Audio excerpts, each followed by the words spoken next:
سب سے بڑا بم جو ہے وہ معیشت ہے۔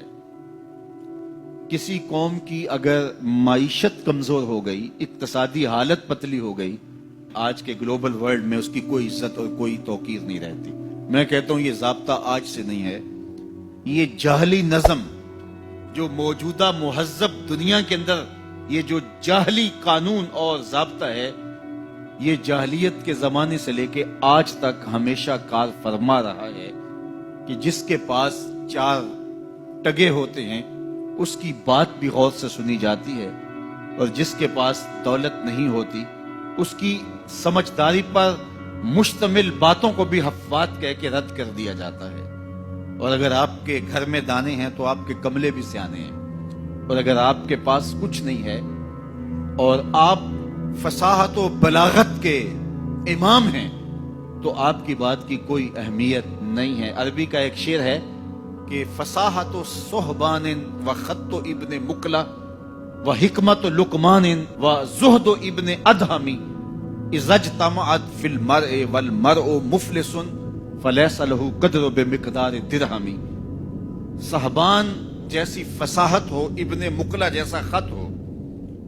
ابراہیم ادہم جیسا زہد ہو، اور لقمان جیسی حکمت ہو، اور یہ ساری چیزیں ایک وجود میں جمع کر دی جائیں،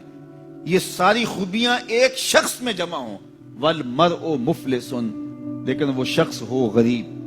فلیس لہ قدر بمقدار درہمی، تو اس کا ایک کوڑی مل نہیں ہے۔ یہ دنیا کا ضابطہ ہے، یہ دنیا کا جھوٹا نظم ہے، اور شروع سے آج تک یہ قانون دنیا کا اندھا قانون کار فرما ہے۔ تو اگر آپ کے پاس دولت نہیں ہے، آپ کی معیشت مضبوط نہیں ہے، آپ اقتصادی حالت کمزور رکھتے ہیں، تو پھر نہ آپ کی بات سنی جائے گی اور نہ آپ کی کوئی توقیر ہوگی۔ اقوام عالم کے اندر اپنے آپ کو کھڑا کرنے کے لیے اپنی اقتصادی حالت آپ کو بہتر کرنی ہوگی، اور اقتصادی حالت بہتر کیسے ہوگی؟ دیانت اور سچائی کے ساتھ اگر آپ بڑھیں گے تو آپ کو رستے نصیب ہوتے چلے جائیں گے، اللہ آپ کی مدد کرے گا، اللہ آپ کی نصرت کرے گا۔ دیانت کے ساتھ اور سچائی کے ساتھ جو قومیں آگے بڑھی ہیں، وہ قومیں کافر بھی ہوں تو انہیں راستے ملے ہیں، اور دیانت اور سچائی کو جن قوموں نے چھوڑا ہے، چاہے وہ تہجد گزار بھی ہوں، انہوں نے راستے مسدود پائے ہیں، راستے بند پائے ہیں۔ اس لیے یہ اللہ کا ضابطہ ہے، اللہ کا قانون ہے کہ اللہ جل شانہ اپنے طے شدہ اصولوں سے انحراف نہیں کرتا۔ تو اگر ہم چاہتے ہیں کہ ہم آگے بڑھیں تو ہم سب کو دیانت کے ساتھ، سچائی کے ساتھ آگے بڑھنا ہوگا۔ جن قوموں کے اندر خیانت آ جاتی ہے، وہ خیانت کسی بھی رنگ اور کسی بھی روپ میں ہو، وہ قومیں کبھی بھی آگے نہیں بڑھ سکتی، وہ قومیں پیچھے رہ جاتی ہیں۔ اور جو قومیں سچ کی بجائے جھوٹ کو فن سمجھ لیتی ہیں اور وتیرہ بنا لیتی ہیں، وہ قومیں بھی برباد ہو جاتی ہیں اور اپنی عزت کھو دیتی ہیں۔ آج دنیا کے اندر اگر ہم نے اب عزت کو حاصل کرنا ہے تو ہمیں دیانت اور سچ کو تھامنا پڑے گا۔ میں یہاں بیٹھ کے یہ بات کر رہا ہوں، میری بات آپ تک اور سوشل میڈیا کے ذریعے کچھ لوگوں تک تو پہنچ سکتی ہے، لیکن میں اس کے باوجود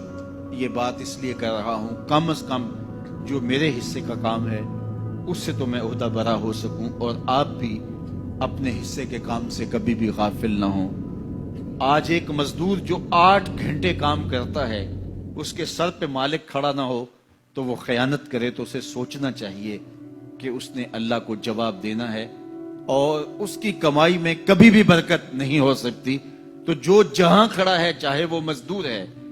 چاہے وہ سرمایہ دار ہے، تو اس کو خیانت اور جھوٹ کے ساتھ آگے نہیں بڑھنا ہوگا، بلکہ اس کو دیانت اور سچائی کے ساتھ آگے بڑھنا ہوگا۔